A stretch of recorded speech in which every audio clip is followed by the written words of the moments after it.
Gracias, vicepresidenta. Como ha informado la vicepresidenta del Gobierno, esta mañana el Consejo de Ministros ha aprobado un anteproyecto de ley orgánica para la protección de la vida del concebido y los derechos de la mujer embarazada.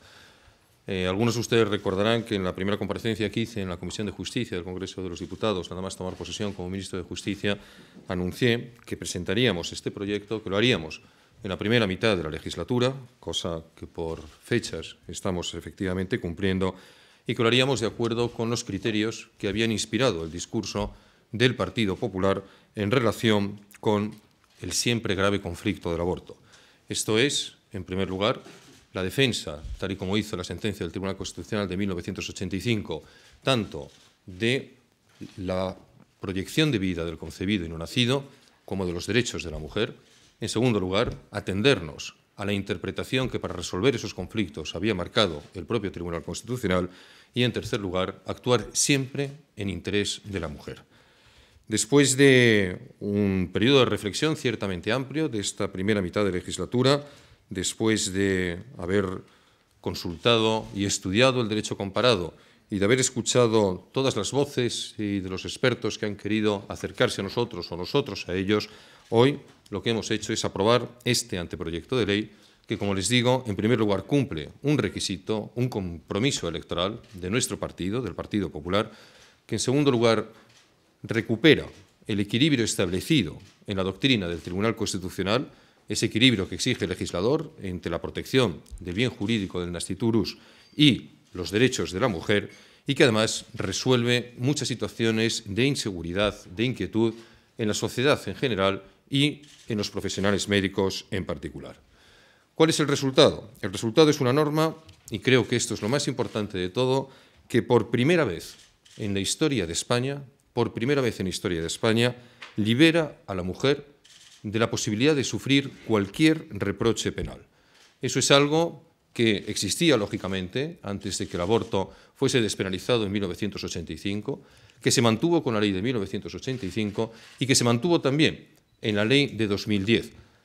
El Partido Socialista nunca entendió que la mujer debería de ser objeto de cosa distinta, nada más que de una calificación penal en distinta gravedad, semejante a aquella que la conducta que merecía el reproche tenía que hacerse. Por el contrario, el Gobierno lo que entiende es que en el supuesto dramático del aborto, la mujer nunca es culpable, la mujer siempre es víctima y, por lo tanto, en ninguno de los supuestos en los que esta conducta queda penalizado en nuestro Código Penal, existirá, a partir del momento en que las Cortes Generales aprueben esta ley, ningún tipo de reproche para la mujer. En segundo lugar, quedamos con una norma que ofrece nuevas garantías en forma de asesoramiento y que entiende, por lo tanto, que la conformación de la decisión de la mujer en aquellos casos en los que la legislación le permite abortar tiene que estar precedida por una valoración de todas y cada una de las posibilidades. Y eso exige un asesoramiento en profundidad, no como el cumplimiento de un mero trámite. Por lo tanto, cuando se recaba el consentimiento de la mujer, lo que se está buscando es un consentimiento informado, un consentimiento libre y un consentimiento válidamente emitido, directamente o, y esta es una segunda e importantísima novedad de la ley, con la participación de los titulares de la patria potestad. Y, por lo tanto, suprimimos también la imposibilidad, dificultad que tenían en esta legislación que en estos momentos tenemos vigente, muchas veces las mujeres, para que la ley amparase que iban a estar acompañadas en la adopción de esta decisión por sus progenitores cuando eran menores de edad. Es una ley que aporta seguridad jurídica a los profesionales sanitarios, es una ley que simplifica los supuestos que, conforme a la doctrina constitucional, tienen que regular en determinados casos la despenalización del aborto, y es una ley que, insisto, lo que hace es recuperar un equilibrio que se marcó por la doctrina del Tribunal Constitucional en 1985, que fue reflejado con todas sus imperfecciones en aquella ley de 1985 y que fue roto unilateralmente, sin previo aviso, sin compromiso con los ciudadanos en el año 2010. Una ley, la del 85, que estuvo vigente con gobiernos socialistas y con gobiernos del Partido Popular. Como recordarán, y lo haré con concisión, quedando por supuesto después a la disposición de todos ustedes y anunciando desde ahora mismo que esta tarde en el Ministerio de Justicia tendremos un equipo de los que han participado directamente en la elaboración del proyecto a disposición de todos los medios de comunicación para entrar en todos los detalles que tengan conveniente, sí quiero decirles que lo más importante que nos dijo el Tribunal Constitucional en la sentencia de 1985 es que la vida del concebido y no nacido encarna un valor fundamental garantizado en la Constitución como un proyecto de vida humana. Y eso es un bien jurídico que el Estado en todas sus formas está obligado a proteger, no solamente mediante la obligación de impedir que se interrumpa durante su formación, sino también de defenderle mediante un sistema legal. Y la segunda consideración que nos hizo el Tribunal Constitucional es que ese bien jurídico no tiene un carácter absoluto, porque ese bien jurídico puede verse limitado por la existencia de unos derechos reconocidos por nuestra legislación y que, por lo tanto, ahí cuando se produce el conflicto es cuando el legislador debe resolver ese conflicto. Lo que no puede hacer los poderes públicos es ignorar el conflicto y decidir que unilateralmente, cuando entran en colisión dos bienes jurídicos protegidos, nos tenemos que olvidar de uno, ni en beneficio de uno ni en beneficio de otro. La existencia de una situación de grave peligro para la vida o la salud física o psíquica de la mujer embarazada, la presión insoportable que para la mujer puede acarrear la gestación que sea consecuencia de un delito, de un atentado contra su integridad, representan supuestos de colisión entre la vida del nasciturus y la vida, la salud o la dignidad más esencial de la mujer. Y esos supuestos de colisión son los que resuelve el legislador y es lo que hemos introducido en esta ley. Por ello, y de forma sintética, insisto, la reforma que hoy presentamos establece estos dos supuestos para la despenalización del aborto. Primero, que éste sea necesario por existir grave peligro para la vida o salud física o psíquica de la mujer, o, segundo, que el embarazo sea consecuencia de un hecho constitutivo de un delito contra la libertad o contra la indemnidad sexual de la mujer.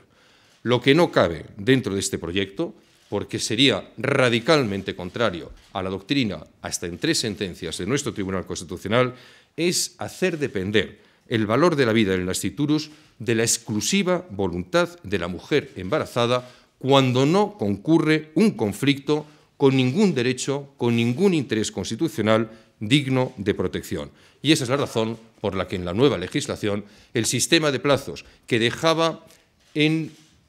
capacidad de decisión única y exclusivamente de los titulares de los bienes que entraban en conflictos, sin necesidad de acreditar la existencia de ese mismo conflicto, no se introduce en el nuevo texto.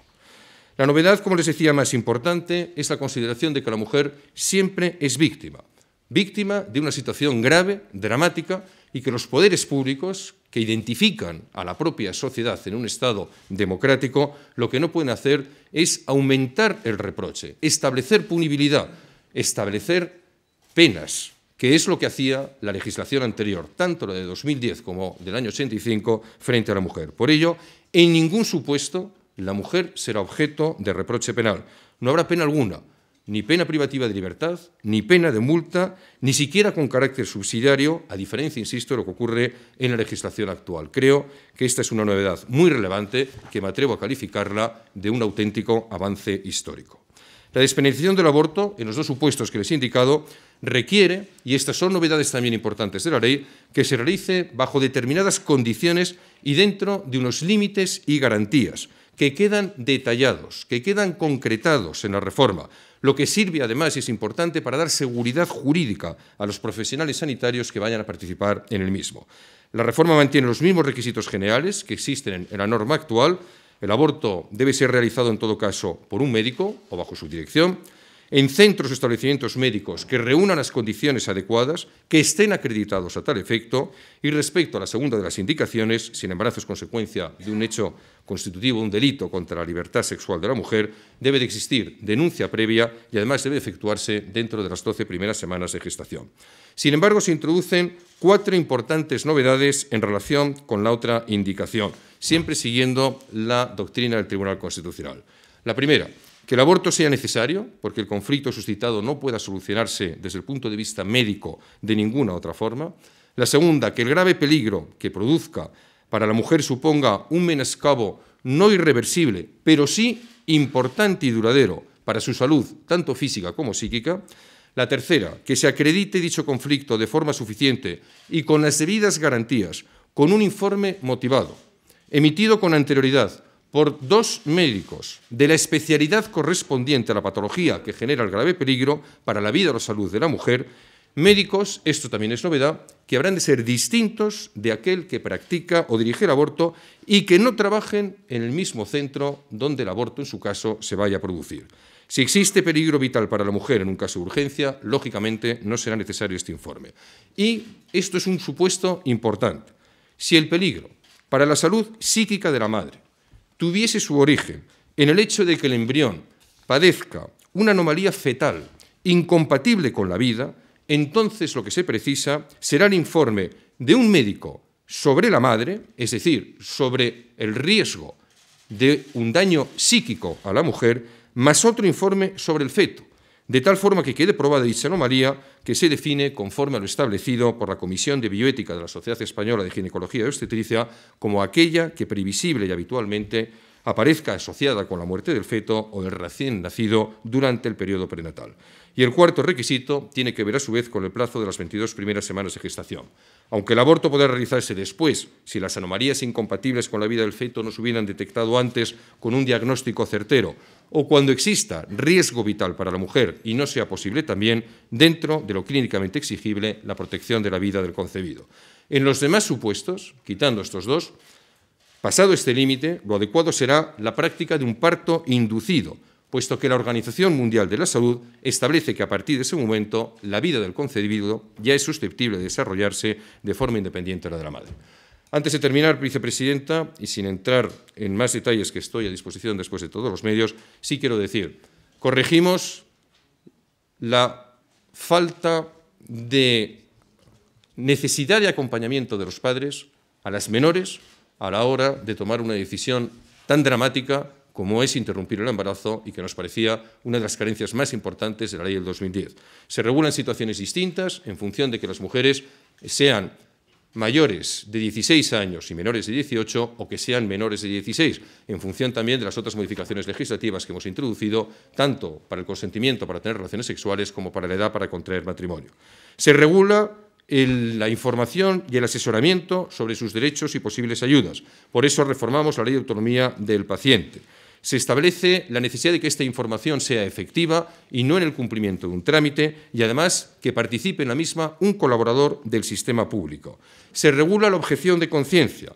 es decir, se posibilita que cualquier profesional pueda abstenerse por razones de conciencia. Aquellos que lo quieran hacer así lo indicarán en su expediente personal a los efectos de ordenación de los servicios médicos, pero hasta el último momento cualquier profesional podrá alegar objeción de conciencia para practicar en la interrupción de un embarazo. Y, por último, se modifica la Ley General de Sanidad para promover, por una parte, la disminución de los embarazos imprevistos, la formación afectivo-sexual mediante políticas de formación, de información y de prevención. Y decirles también que modificamos la Ley General de Publicidad para prohibir la publicidad de productos, procedimientos y servicios que tiendan a difundir la práctica del aborto, porque aunque éste quede despenalizado en los supuestos a los que antes he hecho referencia, no puede ni debe ser contemplado como primera opción, no es un producto de consumo y esa información solamente deben facilitarla especialistas.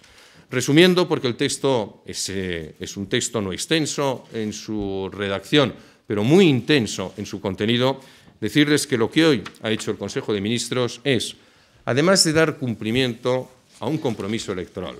además de reponer en nuestra legislación los criterios de interpretación que sobre la interrupción del embarazo estableció hasta en 3 ocasiones el Tribunal Constitucional, es hacer una apuesta clara y decidida por aquello de lo que nos tenemos que sentir todos más orgullosos en un Estado social y democrático de derecho, que es por la protección de los más débiles, por la protección de los más vulnerables, en este caso, por la protección de los concebidos y no nacidos, pero hacerlo desde no solamente el reconocimiento, sino la garantía de los derechos de la mujer. Y en lugar de eludir el conflicto, cuando ambos bienes jurídicos entran en situaciones dramáticas para sus titulares y, por lo tanto, dramáticas también para la sociedad, lo que hace el legislador es resolver directamente esos conflictos, actuando siempre en interés de la mujer. Gracias, vicepresidenta.